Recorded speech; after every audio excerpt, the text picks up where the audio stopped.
Polres Tapanuli Utara tetapkan 4 orang tersangka kasus pembunuhan di Siborong-Borong, Tapanuli Utara. Setelah melakukan pemeriksaan terhadap 18 orang saksi secara maraton, mulai Minggu, tanggal 5 Maret hingga Rabu, tanggal 8 Maret tahun 2023, Kapolres Tapanuli Utara, AKBP Johansson Sianturi, SIK, setelah melakukan pemeriksaan terhadap 18 orang saksi secara maraton, mulai Minggu, tanggal 5 Maret hingga Rabu, tanggal 8 Maret tahun 2023, Kapolres Tapanuli Utara, AKBP Johansson Sianturi, SIK, tetapkan 4 orang tersangka pelaku penganiayaan yang mengakibatkan meninggal dunia di Desa Siborong-Borong 1, Kecamatan Siborong-Borong, Kabupaten Taput, yang terjadi Minggu, tanggal 5 Maret tahun 2023, pukul 21.00 waktu Indonesia Barat. Hal tersebut disampaikan Wakapolres, Kompol Joni Sitompul SH, didampingi Kasat Reskrim Ibtu Zuhata, Kapolsek Siborong-Borong AKPB Silalahi, Kasih Humas Ibda Gaung Wira Utama, STRK, dan Kanit Pidum Aibtu Mistranius Purba, saat konferensi pers bersama sejumlah wartawan di Polres Taput, Jumat tanggal 10 Maret tahun 2023. Dalam siaran persnya, Wakapolres menyampaikan, atas peristiwa penganiayaan yang terjadi di Siborong-Borong, Minggu tanggal 5 Maret tahun 2023 yang lalu, ada 1 orang korban meninggal dunia yaitu Andres Francisco Hutasoit, 26 tahun warga Desa Siborong-Borong 1, Kecamatan Siborong-Borong, Kabupaten Tapanuli Utara. 1 orang mengalami luka berat yaitu Chandro Lubis, 26 warga Desa Sitampurung, Kecamatan Siborong-Borong, Kabupaten Tapanuli Utara. Dan 1 orang luka ringan yaitu Goklas Hutasoit, 22, warga Desa Siborong-Borong 1, Kecamatan Siborong-Borong, Kabupaten Tapanuli Utara.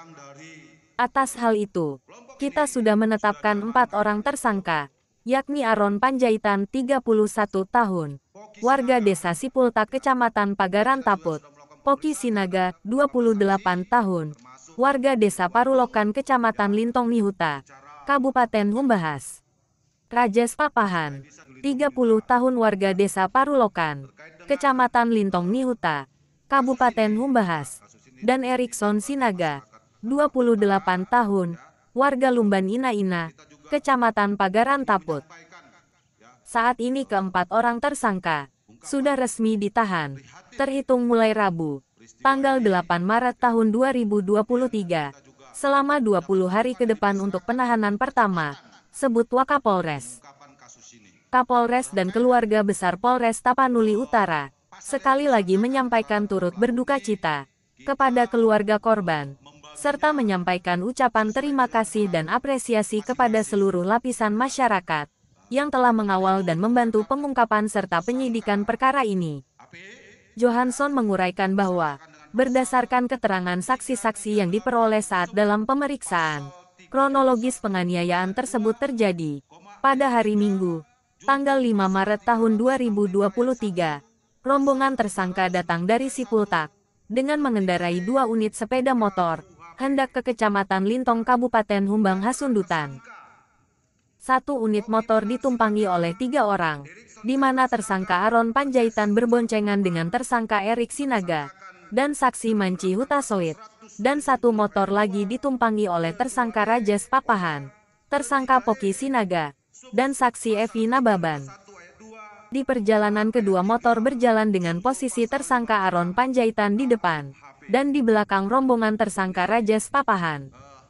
Saat melaju, tepat di Jalan Umum Siborong-Borong 1, rombongan tersangka Rajes Papahan terjadi perselisih pahaman dengan pengguna sepeda motor lain, yang dikendarai oleh Cepi Hutasoit, Chandro Lubis dan Ramlan Hutasoit.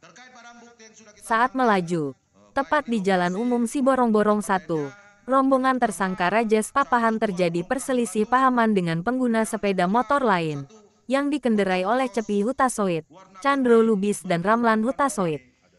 Saat itu, rombongan tersangka Aron Panjaitan dan temannya melaju terus ke arah Siborong-Borong, karena tidak tahu temannya yang di belakang terjadi percekcokan.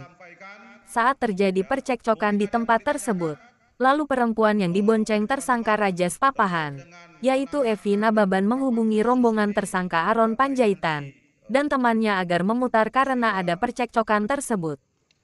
Saat ada percekcokan di pinggir jalan, warga sekitar pun melerai kedua belah pihak, dan perdamaian pun terjadi. Setelah berdamai, rombongan Cepi Hutasoit, Chandro Lubis, dan Ramlan Hutasoit pun meninggalkan tempat dan memutar ke belakang, serta singgah di depan warung tuak milik Goklas Hutasoit, yang tidak begitu jauh dari lokasi perkelahian. Saat mereka sudah pergi, rombongan tersangka Aron Panjaitan pun tiba di lokasi dan menanyakan peristiwa yang terjadi. Setelah tersangka Aron Panjaitan mengetahui, lalu mereka bertiga bersama Erik Sinaga dan Poki Sinaga satu sepeda motor menjumpai pihak Cepi Hutasoit di depan warung tuak. Saat sedang berada di depan warung tuak, di dalam warung ada Andres Francisco Hutasoit dan pemilik warung Goklas Hutasoit. Saat sedang berada di depan warung tuak, di dalam warung ada Andres Francisco Hutasoit dan pemilik warung Goklas Hutasoit. Begitu rombongan Aron Panjaitan tiba di depan warung, dan terlihat oleh rombongan Cepi Hutasoit, mereka kembali cekcok, dan akhirnya berkelahi di depan warung. Saat itu korban yang meninggal dunia yaitu Andres Francisco Hutasoit, turut keluar dari warung dan ikut berkelahi. Di depan warung, tersangka Aron Panjaitan mengambil pisau yang sebelumnya sudah ada di pinggangnya saat berangkat dari Sipultak menuju Lintong Nihuta, karena ada rencana memanggang-manggang. Di saat itulah dengan cara membabi buta, tersangka Aron menusuk korban yang mengena di perut korban Andres dan Chardon Lubis. Setelah korban terluka mereka pun masuk ke dalam warung karena pendarahan, namun dikejar oleh kelompok tersangka Aron. Goklas selaku pemilik warung pun terkejut melihat apa yang terjadi. Karena tidak tahu ada masalah, dirinya pun melarang perkelahian tersebut, sehingga turut mengalami luka tusuk oleh tersangka Aron. Saat korban Andres Francisco dan Chardon Lubis terluka tusuk di perut dan di punggung, keduanya bersembunyi di belakang warung, dan tersangka pun membalik-balikkan meja di warung. Setelah warga sekitar berdatangan, rombongan tersangka pun pergi ke Kecamatan Lintong Nihuta, sedangkan korban dibawa berobat ke Rumah Sakit Santa Maria Siborong-Borong. Luka parah kedua korban sangat serius. Akhirnya Rumah Sakit Santa Maria pun merujuk Andres Francisco dan Chardon Lubis ke rumah sakit di Medan. Sedangkan korban Goklas Hutasoit malam itu kembali ke rumah karena hanya luka ringan. Di tengah perjalanan, Andres Francisco meninggal dunia, dan Chardon Lubis saat ini dirawat di Medan. Setelah tersangka tiba di Kecamatan Lintong Nihuta, mereka pun berpencar dan melarikan diri. Dengan upaya kerja keras kita, Senin, tanggal 6 Maret tahun 2023, satu tersangka yaitu Erikson Sinaga berhasil diamankan dari Desa Sipultak, Kecamatan Pagaran, sedangkan Rajas Papahan berhasil diamankan Selasa, tanggal 7 Maret tahun 2023, dari Kecamatan Lintong Nihuta, dan Aron Papahan dan Poki Sinaga diamankan Rabu, tanggal 8 Maret tahun 2023 dari Dolok Sanggul. Dalam peristiwa tersebut, kita mengamankan barang bukti berupa 1 buah bongkahan batu, 6 potong pakaian korban, sedangkan pisau masih dalam pencarian kita, karena sudah dibuang oleh tersangka.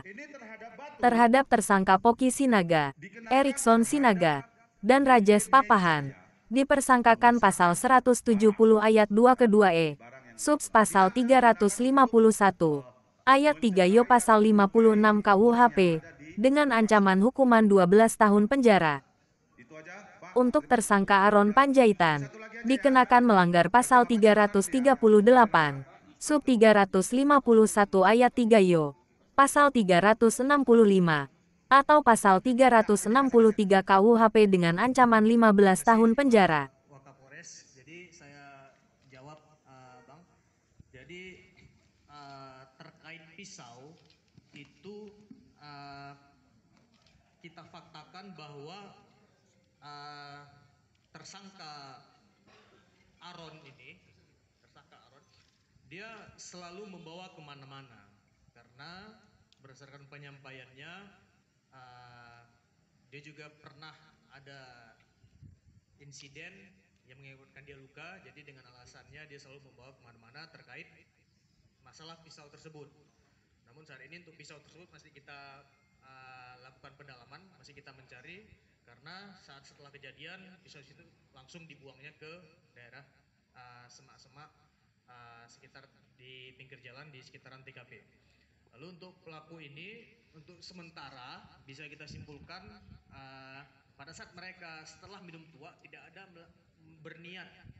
berniat, bukan kelompok geng motor. Mereka hanya bertujuan untuk melanjutkan minum-minumnya di daerah Lintong, Nihuta. Namun karena bersenggolan tadi, makanya terjadi keributan dan terjadi penikaman. Jadi tidak ada terencana sebelumnya saat mereka telah melakukan penikaman. Namun yang kami sayangkan, setelah mereka melakukan penikaman, mereka tetap melanjutkan minum-minum bersama di kafe itu, seolah-olah mereka bisa melupakan kejadian itu. Dan itu masih dilakukan. Coba kau jelaskan penyebabnya apa? Apakah kau menyesal atas perbuatanmu ini? Ya, coba terangkan. Saya yang bernama Aron Panjaitan memohon maaf kepada keluarga yang sebesar-besar. Pak. Tidak, Pak. Perkenalkan, nama saya Lambas Tony Hapasaribu, ya, Lambas Tony Hapasaribu SHMH. Terima kasih. Agar kiranya rekan-rekan media semua bisa tetap melakukan fungsi dan tugas sebagai kontrol dalam penegakan keadilan terkait dengan perkara ini. Ini adalah orang tua daripada Prancis Andreas Hutasoit yang sudah meninggal dunia. Yang di belakang saya satu lagi, ini Gokla Hutasoit yang ada di video yang bisa kita saksikan yang mengalami penganiayaan. Dan satu lagi masih belum bisa hadir, Chandra Lubis, karena masih dalam perawatan di rumah sakit. Yang pertama, dalam kesempatan ini, selaku kuasa daripada para korban, kami sangat mengapresiasi dan sangat mengucapkan terima kasih yang sebenar-benarnya dan sebesar-besarnya atas kinerja daripada aparat kepolisian, Polres Tapanuli Utara dan seluruh jajarannya yang dalam waktu 2 kali 24 jam sudah bisa menangkap para pelaku seluruhnya, sebagaimana tadi yang sudah diuraikan dan diterangkan pada saat konferensi pers tadi. Untuk itu kami juga berharap dalam kesempatan ini, karena klien saya atau keluarga korban ini mungkin masih kalut, tidak bisa mengutarakan apa yang menjadi isi hatinya. Kami ingin penegakan hukum yang seadil-adilnya, sehingga peran daripada para tersangka, apalagi yang statusnya masih menjadi saksi, bisa terungkap ke depan, sehingga perkara ini menjadi terang-benderang. Demikian. Ini kemudian semua warga daripada Desa Siborong-Borong 1, saya hadirkan di sini semua yang memberikan apresiasi khusus datang dari Siborong-Borong 1 untuk memberikan ucapan terima kasih dan apresiasi kepada pihak kepolisian, Polres Tapanuli Utara dan seluruh jajarannya dalam mengungkap perkara ini dengan seterang-terangnya. Terima kasih. Sebelum bertindak, ya, berpikir lagi. Ya, berpikir lagi. Supaya apa? Ketika ada pemikiran kita melakukan hal-hal yang merugikan orang lain, apakah itu secara lisan, ya, apakah itu secara tulisan ataupun secara fisik, ya, bisa kita hindarkan. Ya, ini harapan kami. Ya, dikurangi itu ke yang minum-minuman keras itu, ya, supaya pikiran kita, keinginan kita bisa kita kendalikan. Mau lihat ya? Horas. Reporter TV Online, targetdaerah.com melaporkan.